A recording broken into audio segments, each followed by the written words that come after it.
Good morning. Welcome to Lesson 1, Part 8. So, I'm going to remind you again to download the latest free PDF for the first quarter lesson text by using one of the links just below this video.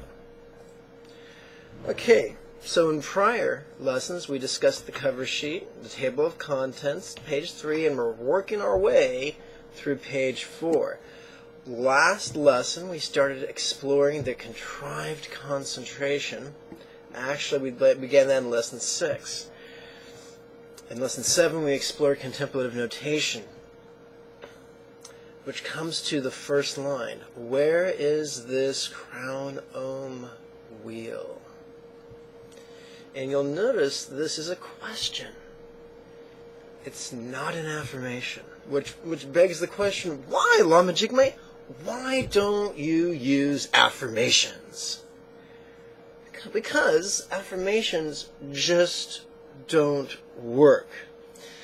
Many centuries ago in Tibet, a great Lama known as Lama Dron Tonpa, the chief disciple of Atisha of Bengal, explained that Dharma is what works.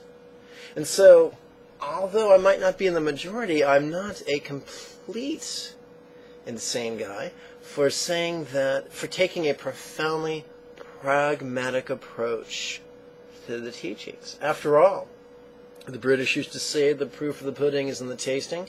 Christ said you know a tree by its fruit. Buddha said it's the efficacy of the teachings when applied that validate the teacher. And of course, Lama Dron Tonpa, many years later, said Dharma is what works.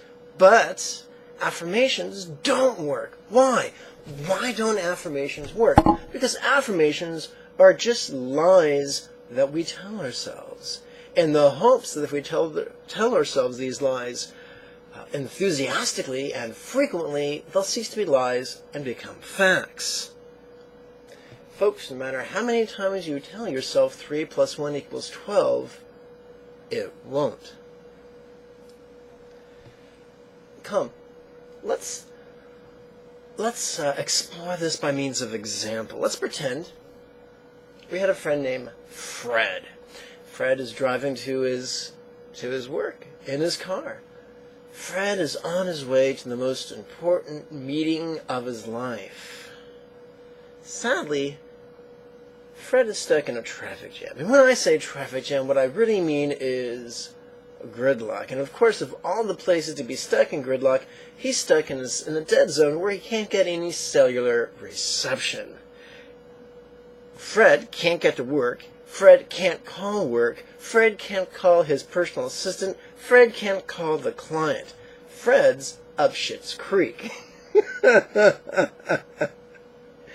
Fred is feeling some substantial stress right now.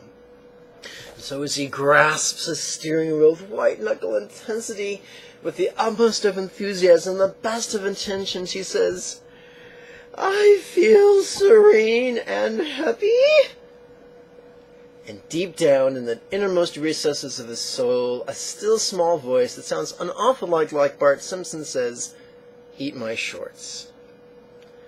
Folks, no matter how many times our friend Fred says, "I feel serene and happy," it won't make him feel serene and happy.